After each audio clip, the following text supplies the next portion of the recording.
Bonjour à tous et à toutes, bienvenue sur un nouvel épisode de Sans Artifice, le podcast qui parle d'expérience personnelle, de relations à soi et aux autres et aussi un petit peu de développement personnel finalement, même si je voulais pas trop avoir cette étiquette. Aujourd'hui, si vous avez cliqué sur ce podcast, c'est que le titre vous a interpellé. On me prend pour une femme, je vais tout vous raconter. On va parler, comme vous le savez, de mon expérience personnelle mélangée à un sujet de société aujourd'hui et je vous raconte tout ça dans un instant.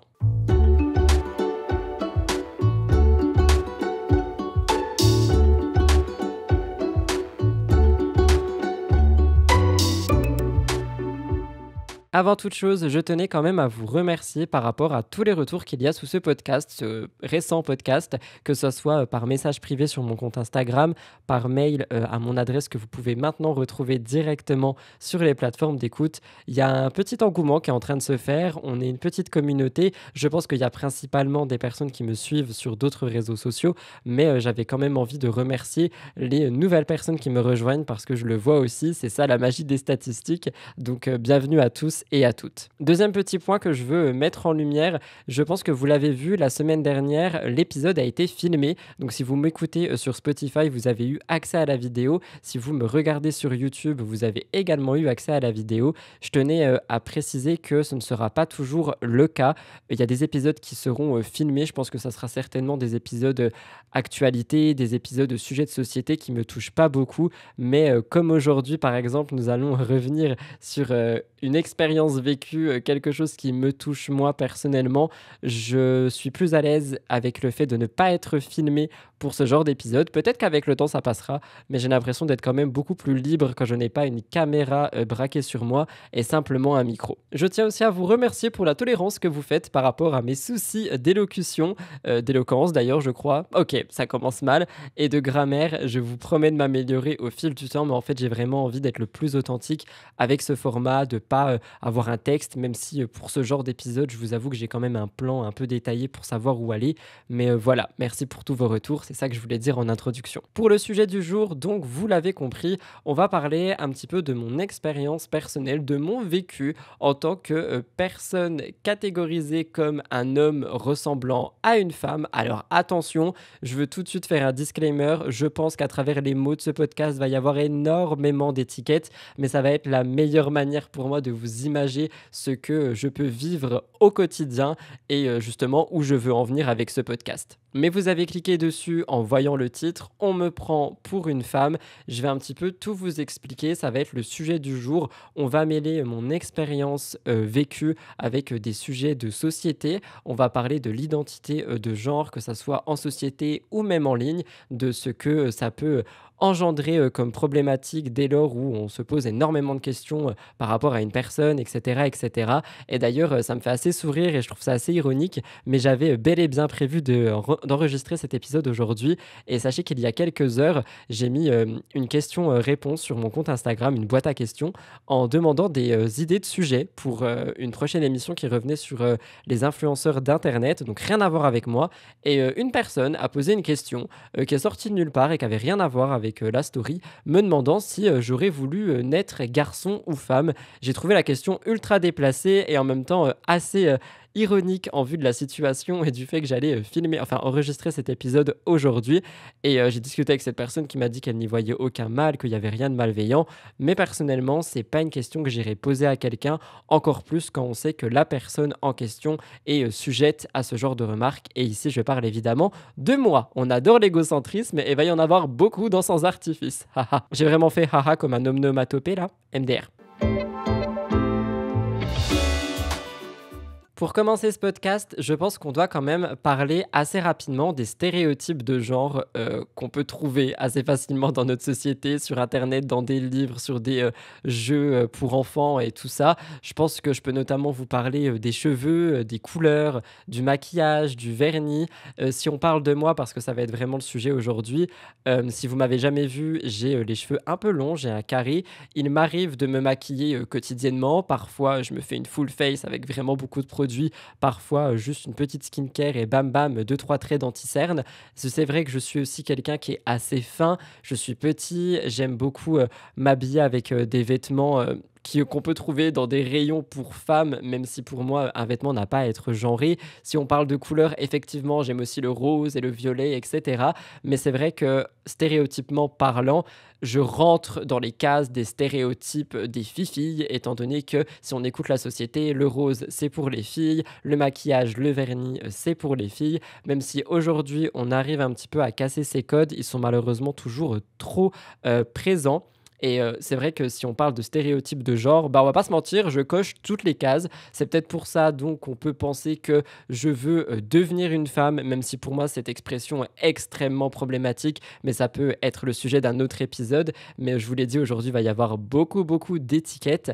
Et ce que je trouve d'ailleurs assez drôle par rapport à ces stéréotypes, le premier que je vous ai cité, c'est donc les cheveux. Il faut savoir que quand j'avais les cheveux courts, parce qu'avant je me coupais régulièrement les cheveux, quand j'avais les cheveux courts et que je me maquillais pas, c'était les moments où on m'appelait le plus madame. Dans les boutiques, dans les magasins, même les profs au début galéraient un petit peu, les gens que je croisais m'appelaient madame, alors que par moment, quand j'avais les cheveux plus longs, il y a une époque où j'avais même un carré décoloré blond platine. On dit platine ou patine d'ailleurs. Si jamais vous avez la réponse, dites-moi. Mais bref, quand j'avais cette coupe de cheveux et que je me maquillais, on m'appelait monsieur. Donc c'est pour vous dire que les stéréotypes, des fois, ils sont quand même assez étranges. Mais donc voilà, si on écoute les stéréotypes, si on écoute les clichés, effectivement, tout ce que je porte, tout ce que je fais, tout ce que je dis serait attribué à une figure féminine, alors que non, je suis bel et bien un garçon. Je me sens garçon, il n'y a aucun problème avec ça. C'est juste que effectivement, j'ai peut-être ma part de féminité qui peut être plus développée que chez d'autres hommes. Je ne sais pas si on peut vraiment parler de part de féminité. Honnêtement, moi, je parlerais surtout de goût, parce que si on parle aussi de part de féminité en associant celle-ci à des vêtements, à un look, etc., finalement, on rejoint les clichés et les stéréotypes, et donc on est sur un serpent qui se mord la queue. Et je trouve que c'est dommage. Et en fait, tout ça, malheureusement, j'ai l'impression que c'est vraiment une perception qui va être basée sur le physique, sur le côté artificiel, superficiel, ou encore le langage qu'on peut employer. Alors personnellement, si vous m'entendez, j'ai une voix quand même assez grave, j'ai pas une voix aiguë, donc je comprends pas comment est-ce qu'on peut caractériser mon langage comme étant de féminin, même si je connais aussi des femmes qui peuvent avoir la voix grave. Enfin bref, on est encore sur des clichés et des étiquettes. Cet épisode va être vraiment dur, mais ce que j'ai envie de dire par là, c'est que malheureusement, donc, on cherche vraiment pas plus loin que le physique, on cherche absolument pas à découvrir la personne qui peut y avoir derrière. Et la semaine dernière, je vous faisais justement un épisode sur les commentaires négatifs, comment est-ce que ça peut atteindre les créateurs de contenu, les créatrices et même les communautés. Et ce que j'ai trouvé assez fun en écrivant celui que je suis en train de vous faire ici, c'est que la plupart des insultes que je peux me prendre et la plupart des critiques qu'on cherche à me faire sur mes contenus qui sont un petit peu tendance, ça va être regardez-le, il essaye de ressembler à une femme, mais bon, c'est impossible. On voit que t'es pas une femme, t'as tes poils, machin. Comme si le fait que j'avais ce look, cette apparence, et le fait que j'aime me maquiller, m'apprêter, être coquet finalement à ma manière, parce qu'il y a des hommes qui peuvent être coquets à leur manière qui n'est pas du tout la même que la mienne, serait pour être une femme ou ressembler à une femme. Alors que pas du tout, c'est juste que je suis érudit, je suis un garçon et j'aime porter des barrettes, j'aime parfois me faire un petit brushing, j'aime parfois avoir une full face de make-up parce que je sais pas, ça me fait plaisir. Parfois non, donc parfois oui, je vais filmer des vidéos avec mes repousses de poils totalement décoiffées en suite, et le lendemain on peut me voir avec un top rose, un crop top ou peu importe. Et c'est vrai que les haters que je vais avoir vont principalement essayer de me piquer là-dessus, comme si c'est quelque chose qui allait m'atteindre en me disant oui, t'essayes de ressembler à une femme, mais t'en es pas une. Et c'est ça la question, c'est ça le problème. Pourquoi est-ce qu'on parle de ces stéréotypes et on les lie ensemble avec la moindre personne qu'on va croiser, alors que dans mon cas, je le précise, je me sens garçon, je suis un garçon et je ne cherche pas à ressembler à qui que ce soit. Et d'ailleurs, ça veut dire quoi, ressembler à une femme? C'est un petit peu toute la question ici. Le troisième point que je voulais aussi un petit peu mettre en avant dans cette première partie de podcast, c'est les problèmes qu'on peut rencontrer au sein des relations sociales. Alors, j'avoue que au début, quand on m'appelait madame à toutes les boutiques, à tous les endroits où j'allais, sans prendre la peine de me regarder droit dans les yeux et de se rendre compte que non, je ne suis pas une madame, mais parce que je suis fin, parce que je suis petit, parce que j'avais les cheveux du coup courts la plupart du temps quand on m'appelait madame. Donc peut-être les traits de mon visage sont très fins, mais moi, personnellement, au début, ça m'a un petit peu fait: «Waouh, mais pourquoi est-ce qu'on m'appelle tout le temps madame alors que je ne suis pas une femme?» Et après avec le temps, bah, je m'habitue et honnêtement maintenant ça me fait plus rien. Par contre, je vais pas vous mentir, il y a des moments où je peux ressentir un petit sentiment de honte quand je suis avec une autre personne. C'est-à-dire que, par exemple, je vais prendre l'exemple le plus concret que j'ai en tête, si, je vais dans un magasin ou, dans un restaurant ou peu importe avec mon petit ami et que on va nous appeler messieurs dames, j'ai toujours peur que lui se sente pas bien et que du coup les regards soient braqués sur nous et que du coup, ouais, vous savez, on a un petit peu ce sentiment de gênance pour l'autre et à ce moment-là, c'est vrai que je peux avoir un certain sentiment de honte qui devrait même pas exister, mais qui est quand même là, mais par rapport à la personne qui est avec moi. Donc je trouve qu'au niveau des relations avec les autres, ça va toujours être compliqué et je sais qu'il y a un moment où j'avais, beaucoup moins confiance en moi, mais ça, je vais y revenir dans une, partie, un petit peu plus tard dans le podcast, où ça pouvait être vraiment difficile et il y a des moments, où je vais avoir super confiance en moi et je vais en avoir rien à faire, même pour la personne qui est avec moi. Mais c'est vrai que, parfois, ça peut être assez gênant, alors que ça n'a pas à l'être, étant donné que ça serait surtout à la personne qui s'adresse à moi de peut-être faire attention à qui je suis. En deuxième partie de ce podcast, je voulais vous expliquer un petit peu l'impact qu'on peut ressentir par rapport à tout ça. Donc, bah, ce que je viens de vous expliquer là il y a 5 secondes, c'est un petit peu l'introduction à ça. Pour mon bien-être personnel, c'est pas quelque chose qui m'impacte. C'est pas quelque chose qui m'impacte parce que bah, sur les réseaux sociaux, il y a encore allez, un an, je portais des perruques, des robes, je me maquillais vraiment énormément. Donc, je savais que la plupart des gens qui me suivaient pouvaient ne pas comprendre qui je suis, pouvaient aussi ne pas chercher à comprendre parce que c'est vrai que si tu vois une photo passer de quelqu'un avec les cheveux longs en robe et du maquillage et que c'est pas écrit sur la photo je suis un garçon, pas une madame, on peut effectivement avoir une certaine confusion. Et tu arrives facilement à reconnaître les messages bienveillants, maladroits et les messages qui sont là pour te piquer. Et c'est vrai qu'au tout début, par exemple, de par ma présence sur les réseaux sociaux, j'avais beaucoup, beaucoup de messages bah, de personnes qui m'appelaient madame. Quand j'allais commenter des photos, on me disait «Oh, merci ma belle, merci ma beauté», etc. Et je répondais bah, de rien, mais je suis un garçon. Et la plupart comprenaient. Et du coup, après, ça ne réarrivait jamais. Il y a aussi d'autres personnes qui ont toujours fait attention de savoir à qui ils s'adressaient et donc ça ne m'a jamais mis mal à l'aise et c'est vrai que pour revenir au premier cas de figure, j'ai jamais été mal à l'aise non plus sur les réseaux sociaux. C'est vraiment en vrai quand je suis avec quelqu'un d'autre. Donc au niveau de ouais, j'ai envie de parler de confort personnel, c'est pas quelque chose qui moi va me déranger, mais le fait qu'on me prenne encore pour une femme, ça peut je sais pas, c'est peut-être par rapport au regard qu'on peut porter sur moi en public avec une personne à côté de moi. Peut-être aussi le fait de parler de sécurité. C'est vrai qu'on est dans un monde qui peut faire peur parfois et je suis quelqu'un d'assez anxieux, d'assez stressé. J'ai toujours peur pour les gens qui m'entourent. Donc peut-être ça aussi qui peut jouer. Mais ouais, c'est vrai qu'au niveau d'un confort personnel, c'est pas quelque chose qui va m'impacter. Surtout que, comme je vous le dis au début, si, surtout avec les réseaux sociaux, hein, tu peux scroller et tomber sur quelqu'un, on peut avoir une certaine confusion, c'est vrai. J'ai l'impression qu'aujourd'hui, beaucoup moins, surtout avec les contenus vidéo, parce que comme je vous le dis, quand on m'entend parler, on comprend assez rapidement que je suis un garçon. Mais c'est vrai que je sais qu'il y a beaucoup de personnes qui peuvent être touchées par ce genre de situation. J'ai déjà pu discuter avec des personnes pour qui c'est le cas. Et et je pense qu'on devrait quand même faire attention à la personne, sur qui on s'arrête, en ligne, parce que là, je vous parle vraiment en ligne, pour faire en sorte de ne pas la mettre mal à l'aise ou de ne pas la blesser. Mais c'est vrai qu'en ligne, ça va quand même être plus simple, même si on a beaucoup de questionnements de la part de personnes curieux et curieuses, qui vont être du coup, pour le coup, un peu plus malveillants. Alors attention, il y a des personnes curieux et curieuses qui ne sont pas malveillantes, mais il y a des personnes qui le sont.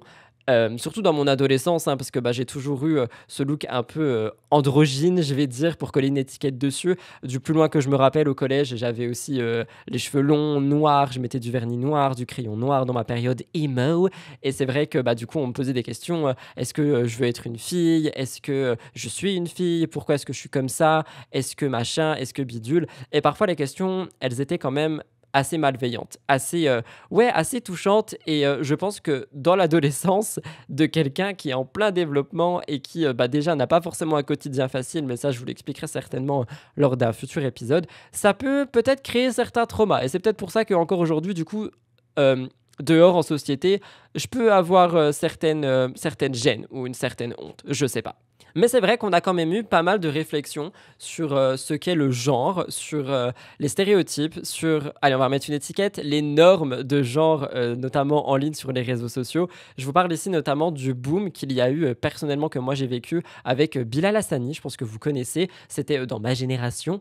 Et honnêtement, ça a beaucoup aidé les personnes qui justement pouvaient se chercher, qui pouvaient avoir envie d'avoir les cheveux longs, alors que c'était des garçons ou les filles qui avaient envie de porter des joggings et des pantalons. J'ai l'impression que l'ère Bilal Hassani a vraiment aidé à décomplexer les, entre guillemets, normes de genre et que ça a aidé énormément de personnes. Moi, personnellement, ça a été mon cas. Il y avait eu aussi un autre créateur de contenu beaucoup mis en avant juste avant ça, Lucas Dorable, peut-être que vous le connaissez aussi. Mais c'est vrai que ces deux personnalités ont vraiment aidé à casser des codes en ligne avec l'émergence des réseaux sociaux et on a réussi justement à un petit peu, enfin moi personnellement, hein, je parle vraiment de mon expérience, à m'assumer plus que je le faisais avant, à commencer à porter des couleurs, à commencer à mettre un petit peu du vernis, pourquoi pas 2-3 tatata, touches de maquillage, à me faire pousser les cheveux, et puis ensuite à acheter des perruques parce que j'avais pas envie d'avoir les cheveux longs, et finalement après j'avais laissé pousser mes cheveux, je les avais décolorés, pire erreur de ma vie les gars, j'avais pas les moyens de tenir une décolo sur le long terme, et du coup, qu'est-ce qui s'est passé? Mes cheveux sont devenus tout fins et tout cassés.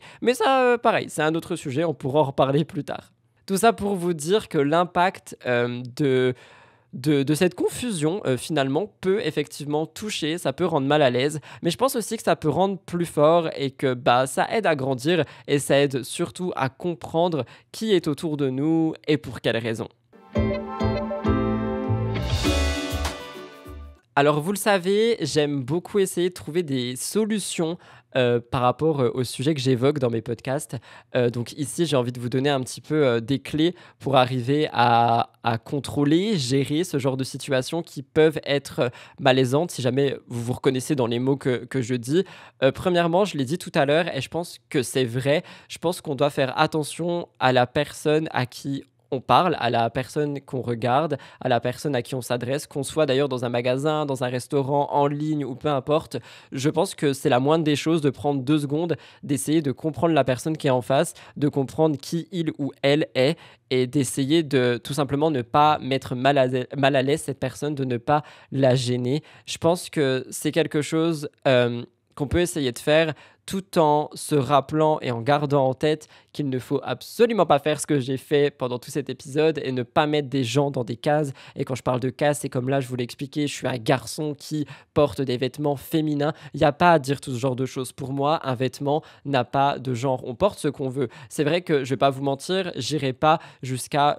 Quoique si, je pourrais encore porter des robes finalement. Bref, j'allais dire, effectivement, il y a des habits qui vont pas m'attirer, il y a des choses qui vont pas me plaire, il y a des choses qui vont plus me plaire et par exemple, honnêtement, si je suis 100% honnête avec vous, en ce moment, quand je vais trouver des pièces, je vais les trouver dans les rayons guillemets ouvertes, femmes guillemets fermées et c'est vrai que c'est des pièces qui vont plus me caractériser, mais il se peut aussi que je vais acheter un polo ou un t-shirt oversize dans la catégorie guillemets ouverte homme, guillemets fermées et ce que je veux dire, c'est qu'il n'y a pas à réfléchir en fait. On peut porter ce qu'on veut dans la limite du raisonnable, on peut apprécier une couleur qui n'est pas censée être faite pour nous et c'est ça que j'ai envie de dire, il n'y a pas à mettre une personne dans une case. La deuxième chose qui découle un petit peu de la première pour un petit peu rééduquer justement par rapport au genre, c'est qu'on peut être un garçon ou une fille et aimer tout ce qu'on a envie d'aimer. Encore une fois, dans la limite du raisonnable et de la légalité, effectivement,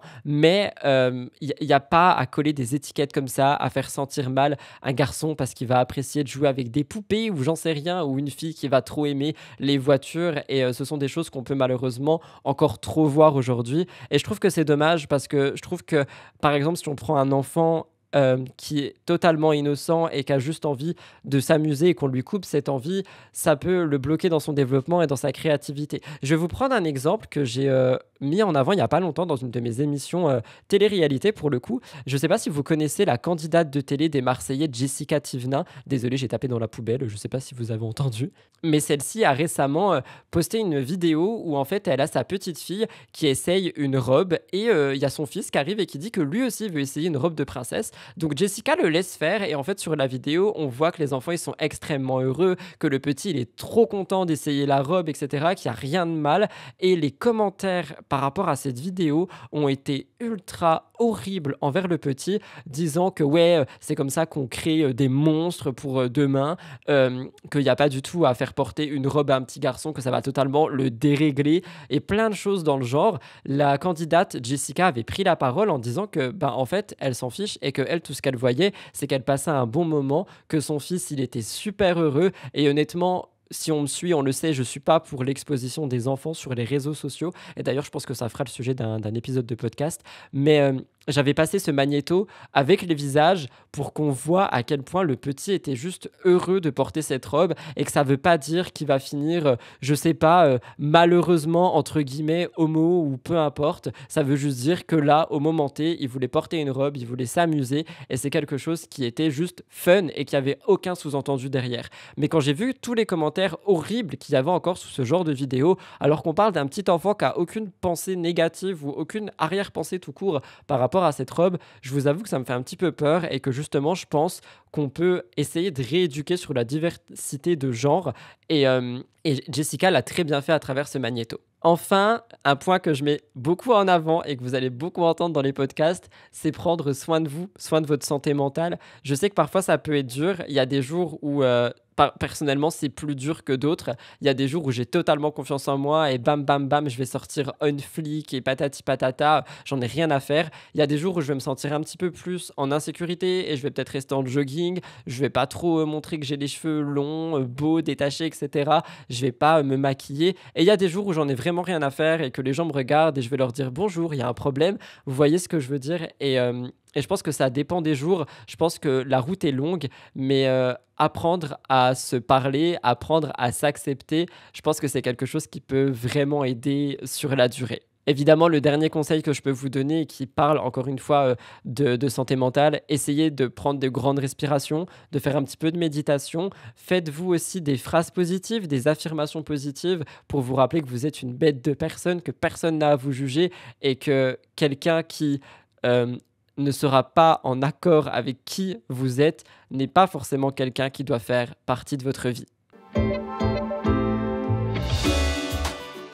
En conclusion de cet épisode de podcast qui a été assez dur à enregistrer, je ne vais pas vous mentir, je vous dirais de prendre soin de vous, une fois de plus. C'est quelque chose qui sera certainement souvent en conclusion, que quoi qu'il arrive, on est tous des bêtes de personnes, que moi je le suis à ma manière, que vous, toi qui m'écoutes, tu l'es également à ta manière, que si tu t'es reconnu dans les mots que je viens d'employer, eh bien sache que tu n'es pas seul et que je ne suis pas seul non plus, qu'on est énormément à se chercher, à se comprendre, à chercher à se faire une petite place dans cette société et à être la meilleure version de nous-mêmes en fait. Et là aujourd'hui, j'ai énormément parlé de physique, j'ai énormément parlé d'artifice, sans jeu de mots, mais je pense sincèrement que ça fait quand même partie de nous et que si on est bien dans son corps, on est aussi bien dans sa tête. Je vous remercie d'avoir écouté cet épisode de Sans Artifice jusqu'ici. N'oubliez pas de laisser une petite note, ça fait extrêmement plaisir, surtout que le podcast est nouveau. Et si vous m'écoutez sur YouTube, à me laisser un petit commentaire, me dire quelque chose, votre pensée finalement. Il y a aussi des stickers